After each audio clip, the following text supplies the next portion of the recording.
This morning we continue our journey through the Gospel of John. I've given you the disclaimer, the caveat before. I give it to you again this morning. We do not have near enough time to cover everything, and so I'm hopeful that as part of your regular engagement with the Scriptures, whatever that looks like for you, that maybe you're reading through John alongside of this. The chapters are super long. I think there's like 70 verses in the chapter today. We're nowhere near going to cover 70 verses. We're going to kind of try to nail the, or major on the big stuff, and then kind of allow you to read the rest of the chapters in light of those things. And so we're kind of moving at a fast pace, but it's super important. And so once again this morning, we are going to find ourselves at a super famous story. My guess is even if this is your first time at a church, you maybe have heard of this story before. And it's the story of Jesus feeding 5,000 people miraculously. So if you have a copy of the Scriptures, you can turn to John chapter 6. And we're going to start this morning by reading verses 1 through 13. Here's what John writes. He said, "Sometime after this, Jesus crossed to the far shore of the Sea of Galilee, that is the Sea of Tiberias." Incidentally, this might not be interesting to anyone, but perhaps you might see this. The Sea of Galilee has like 8 different names in the New Testament. So if you're like, what is that body of water? There's a good chance it's also known as the Sea of Galilee. And a great crowd of people followed him because they saw the signs he had performed by healing the sick. Then Jesus went up on a mountainside and sat down with his disciples. The Jewish Passover festival was near. When Jesus looked up and saw a great crowd coming toward him, he said to Philip, "Where are we going to buy bread for these people to eat?" He asked this only to test him, for he already had in mind what he was going to do. Philip answered him and said, "It would take more than half a year's wages to buy enough bread for each one to have even a bite." Another of his disciples, Andrew, Simon Peter's brother, spoke up. He said, Here's a boy with 5 small barley loaves and 2 small fish, but how far will they go amongst so many? And Jesus said, "Have the people sit down." There was plenty of grass in that place, and they sat down. About 5,000 men were there. And Jesus then took the loaves, gave thanks, and distributed to those who were seated as much as they wanted. He did the same with the fish. When they had all had enough to eat, he said to his disciples, "Gather the pieces that are left over, let nothing be wasted." So they gathered them and filled 12 baskets with the pieces of the 5 barley loaves left over by those who had eaten. The word of God for the people of God. So here's what I want to try to do this morning, because this story is fascinating, and in so many ways, as with other stories in John, you really could be like, let's take the next 4 weeks and try to make sense of what's happening here. I've got 35 minutes, or even less now, because we've already started, to try to make sense of this. What I want to do is try to give you 3 angles on this story. I want to try to show you perspective from 3 different sides of the story. So first, and hopefully super quick, I want to take the perspective of the crowds, the people who got to eat miraculous food that day. And then, perhaps the most lengthy portion of this morning, I want to take the perspective of the disciples, who I think this miracle is for. And then lastly, I want to take the perspective of Jesus, because some fascinating things happen on the heels of this miracle that give us some insight into Jesus, both his divinity and his humanity, that I think are important. So that's our angle this morning, and hopefully it will be helpful for us. So let's super quickly consider this miracle through the lens of the crowds. So imagine you are part of a crowd. You've seen Jesus do miracles. You've seen him miraculously heal people. You're following because you want to see more.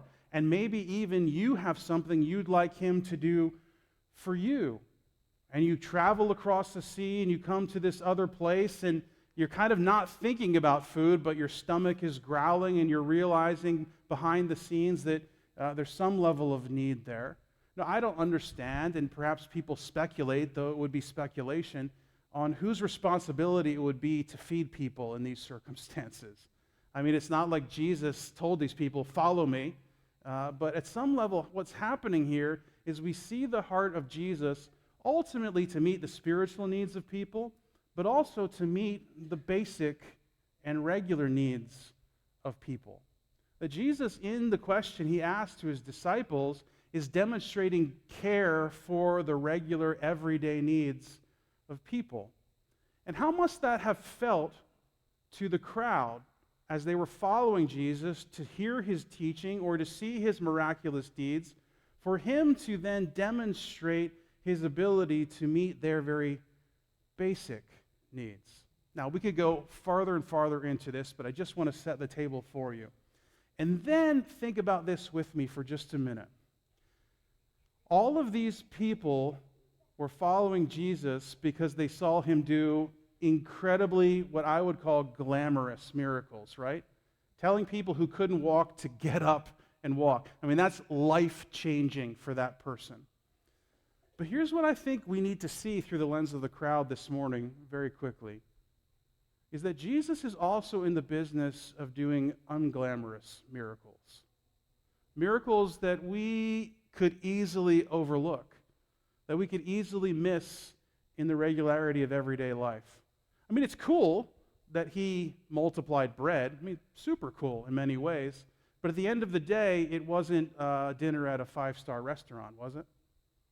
We had some barley loaves and some fish. We'll talk about what that means in a little bit. And when we do, you'll realize, this is like not that great. He didn't multiply filet mignon. It wasn't lobster tail, right? It wasn't the best of the best, but he met their needs. And this is the heart of Jesus.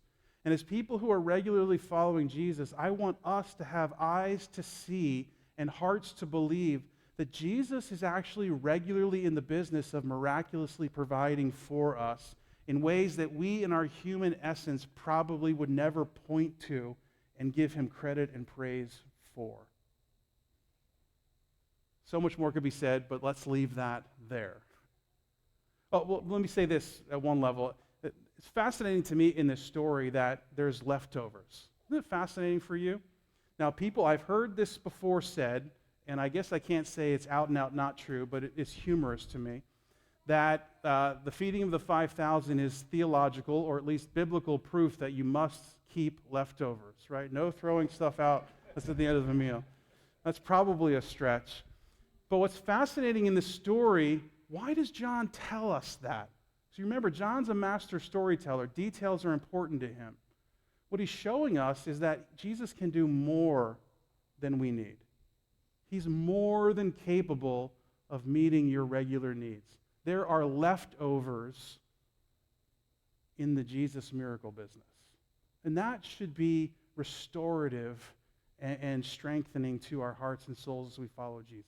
Okay, crowds, we'll set them aside for now. Let's dig into this idea of the disciples. Think about this miracle from their lens. And what fascinates me a lot as we go through the book of John, and as I've read it in the past, is the questions that Jesus asks people. And once again, remember last week we did the guy who was disabled, and Jesus is like, do you want to get well? We're like, wow, that's okay, interesting. And today Jesus asks another crazy question, right? He turns to Philip, and I imagine to everyone, but Philip is noted because he's going to speak to it. He says, hey, where are we going to buy bread for all of these people? What a fascinating question, isn't it? My guess is that thought never crossed Philip's mind. Like he wasn't in the realm of thinking about how are we going to feed all of these people. And my guess is none of the rest of Jesus' 12 disciples or main posse was thinking that way either. But Jesus is, and he also understands that this is a teaching moment for his disciples. For certain, this miracle happens so that Jesus can meet the needs of the crowd, but it's also a moment to more deeply instill in his core followers exactly who he is and what he's intending to do. Now, isn't it funny that John says he asks them this question to test them? None of us want to have a theological test with Jesus, right? Like, let's not walk into a pop quiz where Jesus is asking us questions about interpretation or things. But my guess is, and the language supports this, it isn't the idea of a rigorous examination. It's the idea of an assessment. Right? Jesus is trying to get a human assessment. How much of this have they caught on to? Do they really understand all that's happening here? Do they know why I might ask a question like this, or what might be behind it? And the disciples answer in classic human ways, don't they? I mean, Jesus, in essence, is inviting them or calling them in to a big mission, right? A mission to feed all of these people that's way bigger than they can comprehend. And the two disciples who we hear from give classic human answers. The first one is, well, let's think about money. We don't have enough, right? And the second one is, let's talk about resources. We've found this guy with 5 barley loaves. And just so you know, like a barley loaf in that day was like a round cake about this big. It's not like some ginormous thing that you might see at a bakery or something. So immediately their human minds go to limitations, don't they? We do this all the time. God calls us into incredibly big things. We can't get away from it. The mission that God is calling us into through Jesus is massive. It's beyond the scope of anything we could possibly strategize for or resource. And almost always our human inclination is to say what we don't have to get it done. And Jesus, in testing them, is basically exposing that, isn't he? Because while they are right in assessing their bank account, and they are correct in assessing their bounty of resources, they have failed in assessing who Jesus is. Does it make sense? Are you guilty of that sometimes? Man, I am. Jesus calls us into something, like Jesus calls you into parenting. We just dedicated a child. You got years and years to go, Tom and Mindy, but one day your daughter, maybe, is going to go off to college. That happened to me about 5 months ago, or 4 or 5, whatever months ago it was.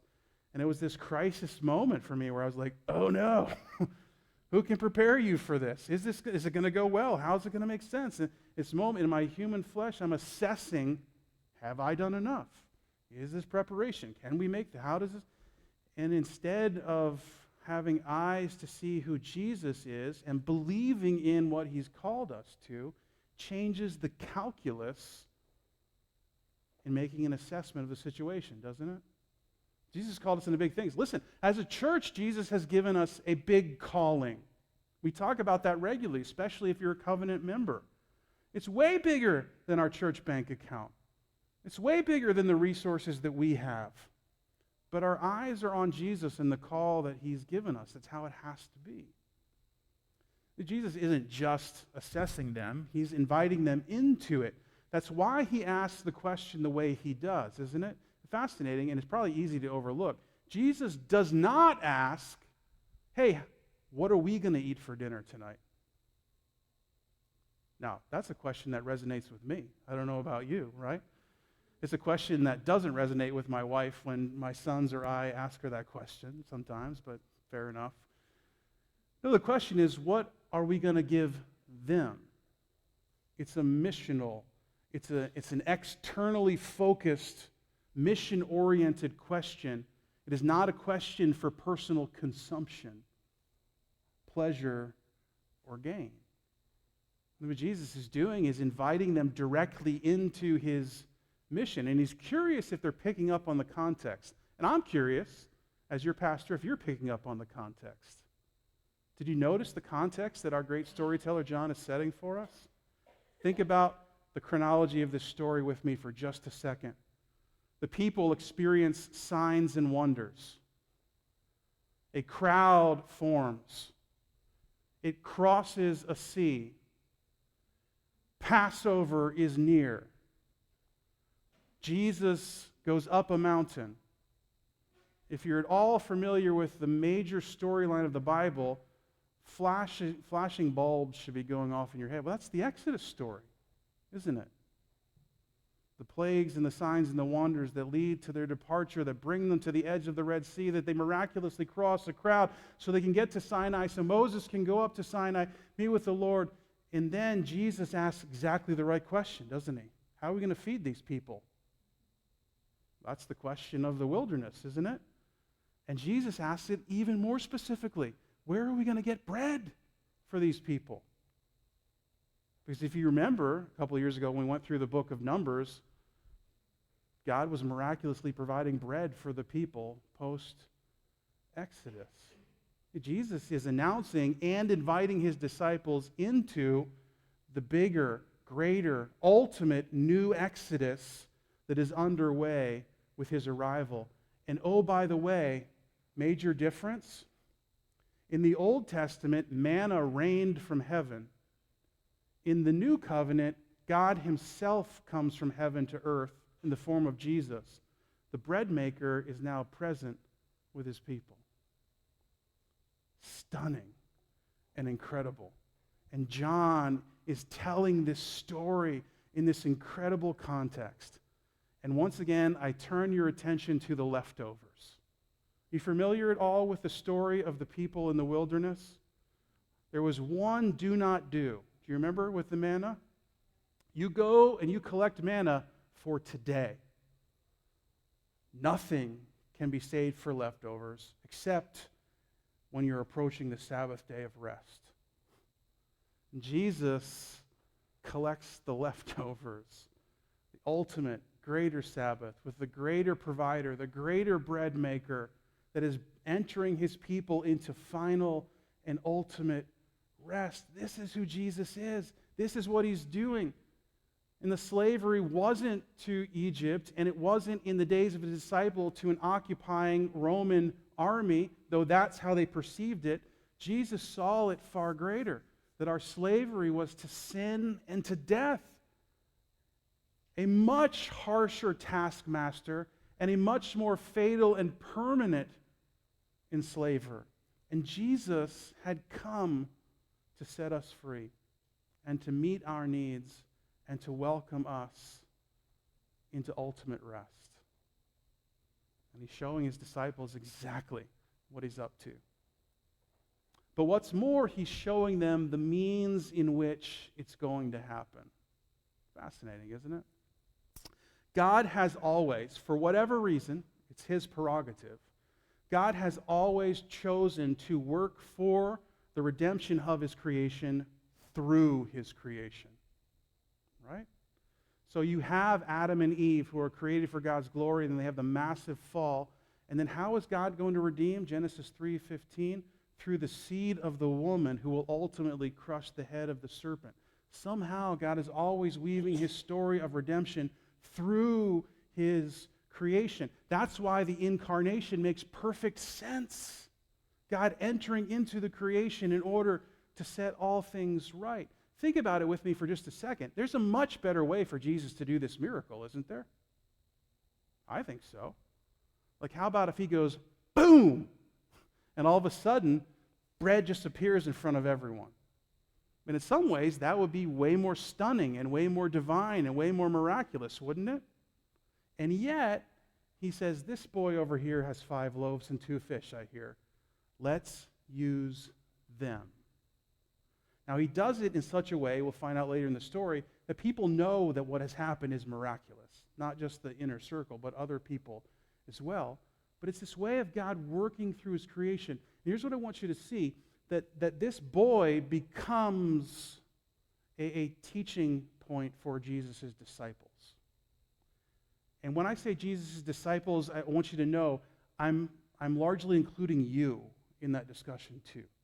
If you've decided that, yep, I'm with Jesus, then when I say disciple, I'm talking to you. If you're like, I'm not sure, I'm on the fence, that the crowd maybe is more your way, and that's okay. Wherever you are, we welcome you here, and we're grateful you're part of it. But Jesus uses this boy to show us something about what it means to be invested in the mission of Jesus. And so he takes 5 loaves, remember, sort of like circular, semi-flat cakes, and 2 fish, which are, next to nothing. And he multiplies them into enough to feed 5,000 people. Some people will point out that there's 5,000 men, so maybe there's even way more than 5,000 people if you count women and children and everyone else. And everyone is fed enough that they have what they need, and there's plenty left over. Jesus is working through the gift of this boy. But we cannot overlook the significance of the boy and the gift. This boy makes himself available when no one else seems to make themselves available. This boy certainly had to do a self-assessment, didn't he? Well, I guess this is what I have, but I don't know. And yet somehow, either through Andrew's urging or some other way, he makes himself available when others won't. And here's what I want you to see. You should look at this offering from this boy and think, this is pretty meager. There's not a lot here. But I want you to see that it's actually worse than it perceives in our English language. Because here's the deal. John notes things that are very particular, doesn't he? He says 5 barley loaves. Why not just 5 loaves? Because in that day, barley was a grain for the poor. In fact, one of the ancient church fathers, Pliny, writes of barley that it was a grain suitable only for beasts, right? In other words, feed it to your animals, not to your people, right? This isn't like that lush Italian, anyone like Carrabba's, like the bread of Carrabba's? Or this is like the stuff that's left over, right? It's like Melbato. It's like modern day rice cake or something. I don't know, whatever your least favorite bread type thing is. And then there's the fish, the 2 fish, right? And we know fish, right? The Greek word for fish, some of you will know it, ichthus, right? Except that's not the word that John uses. The Greek word is opsaria, and it's important because an opsaria is a tiny little fish, almost like a sardine. In fact, what people believe happened in those days, especially for loaves like barley, is that you would take this fish and sort of mangle it a little bit and rub it on the bread to flavor it. Now think with me how terrible this barley loaf must be, that you're going to need to flavor it in this particular way, right? This is what the boy offers. We should be like, whoa, what? And Jesus is like, it's enough.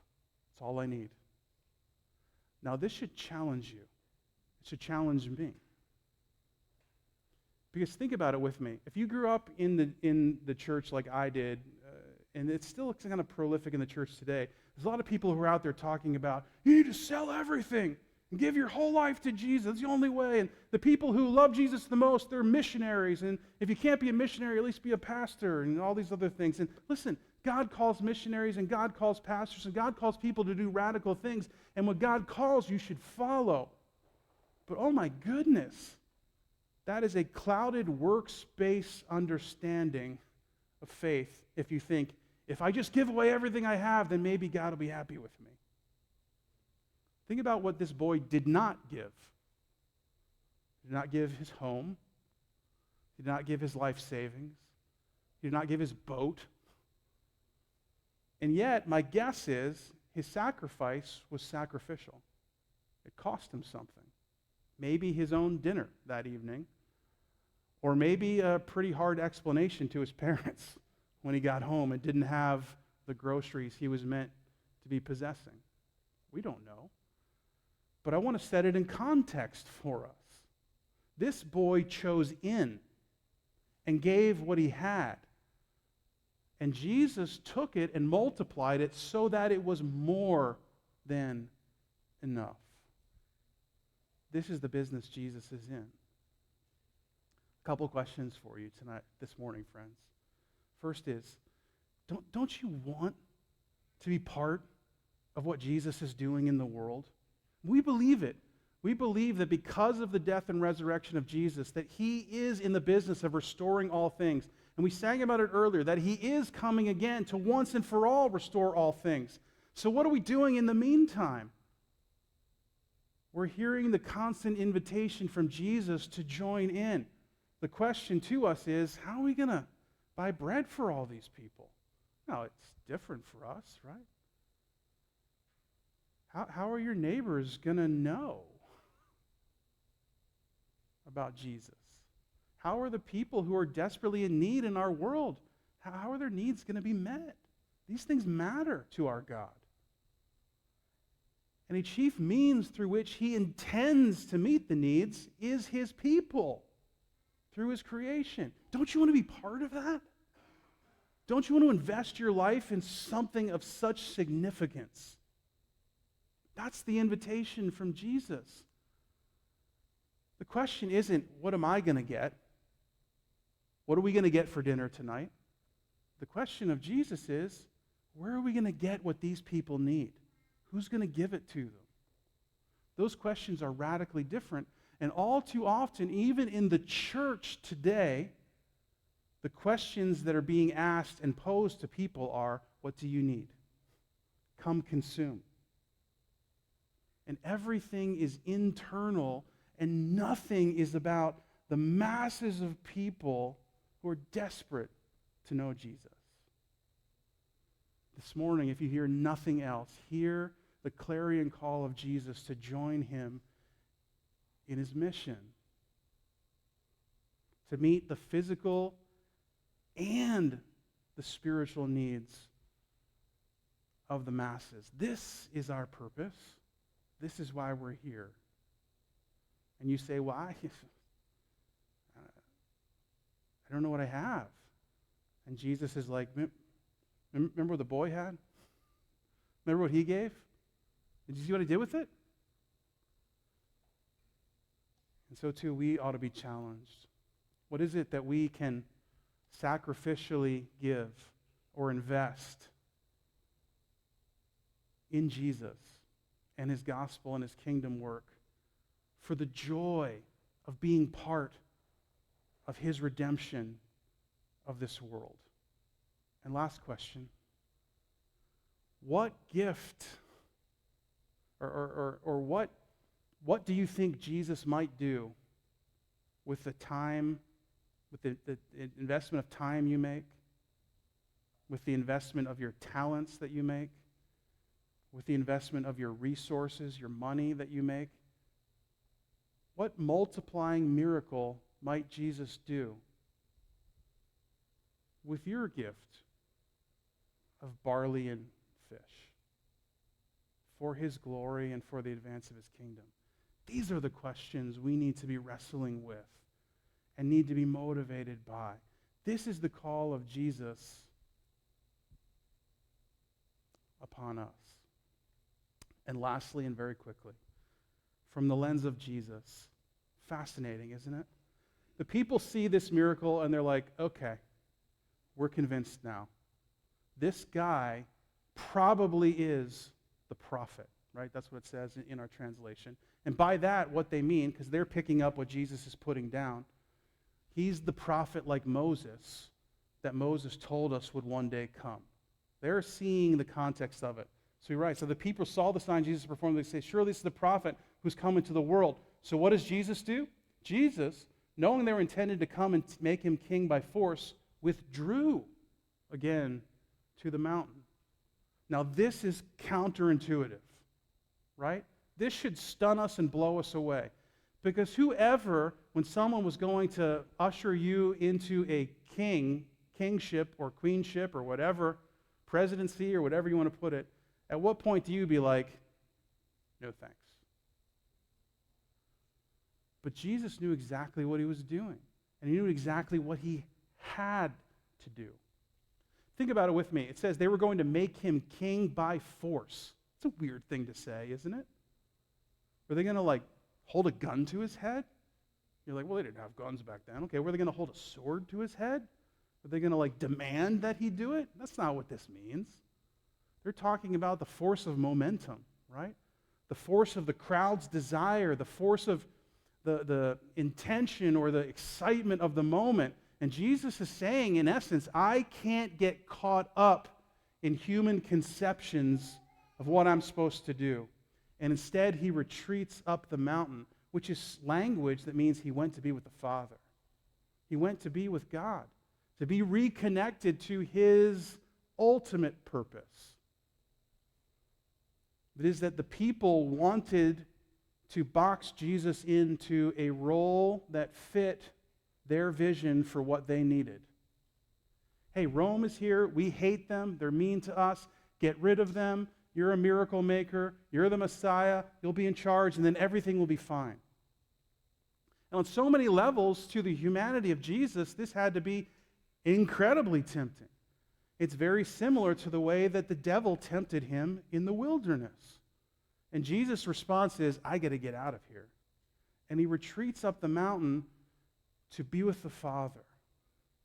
A couple of takeaways for me from this. One, it's important sometimes to wrestle with the humanity of Jesus. We love the divinity of Jesus. We're grateful for it. But Jesus is still equal parts human and wrestling through this. And if he's not human, he can't be our rescuer.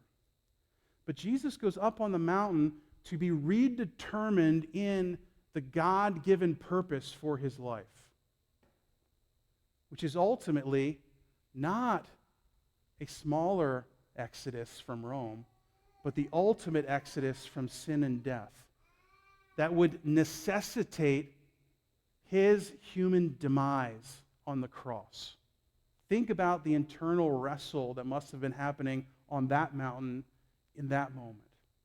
And Jesus, in full submission of his will, embraces again the will of the Father. I also want to look at this reality from the lens of you and me and the people. Because my guess is you're a lot like me, and that is you too tend to tell Jesus exactly how he should be Jesus, right? Hey, here's our inclination of how this Messiah thing works. You come, get out our biggest enemies, you set us up, you give us everything we need, and we'll take it from there. You know? We do this. And Jesus is super gracious with us time and time and time again. But there is, listen to me, there is a relationship between the distance from Jesus to us and our willingness to allow him to be who he is. Do you see it? When we are forcing on Jesus our intentions for him, he tends to retreat up the mountain. But when we are embracing Jesus for who he is, he walks close by. Incredible.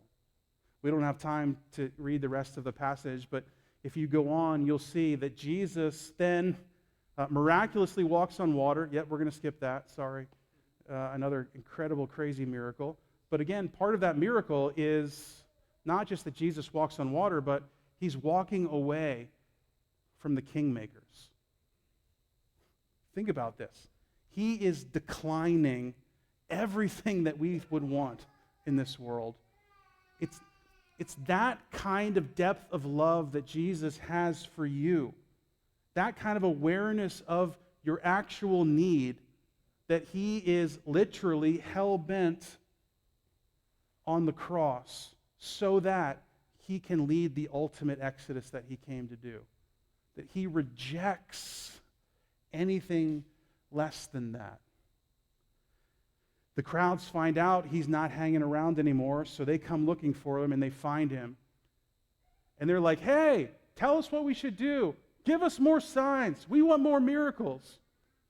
And Jesus says to them, listen, your ancestors ate miraculous bread in the wilderness and they died. I am the bread of life that comes from heaven. If you eat from me, you will never thirst or hunger again. Jesus has been with the Father. He's fully recentered on the mission, and he speaks really hard truth in that moment that says, listen, I won't settle for less, and you need to understand exactly the depth of your personal problem. That is that you do not need a miracle, a one-time, once-and-done miracle from Jesus. You need all of Jesus for all of life, for the rest of life. Like you don't have a kind of need, you have a glaring need. You don't have a patchwork thing where you just do a couple of these things and tell us what to do and we'll be all right.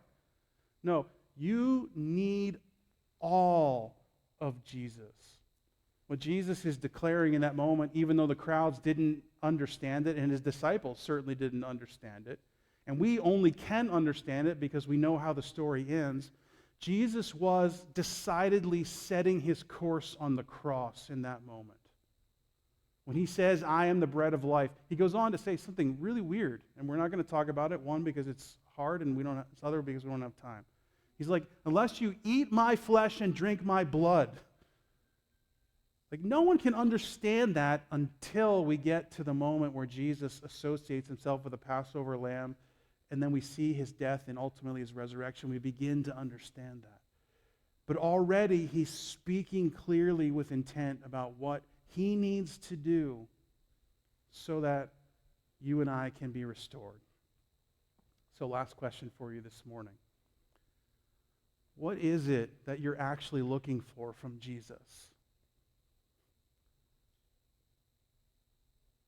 Some barley loaves to get you through today?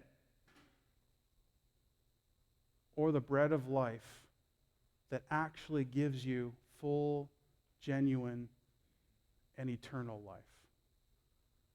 Don't sell Jesus short, and don't skim over your desperate need for him. All of Jesus for all of life. Can I pray with you?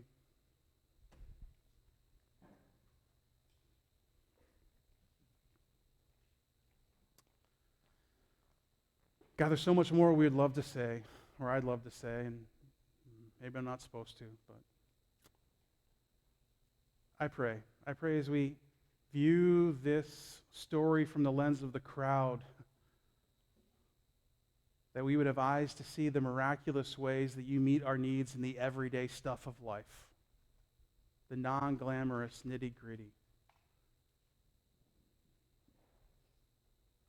I pray as we see this miracle through the lens of the disciples, that we would see and feel a deep and earnest call on our lives to join Jesus in his new Exodus mission, to give what we have and invest it in the multiplying hands of Jesus, to ask the question, what do they need, as opposed to what do I need? And then lastly, as we view the miracle from the lens of Jesus, to more fully see the depth of his love for us, the commitment that he had to submit himself to the will of the Father for the restoration of all things, resisting being made king so that he could be made a criminal on a cross, knowing that it was the only way an ultimate exodus could be launched.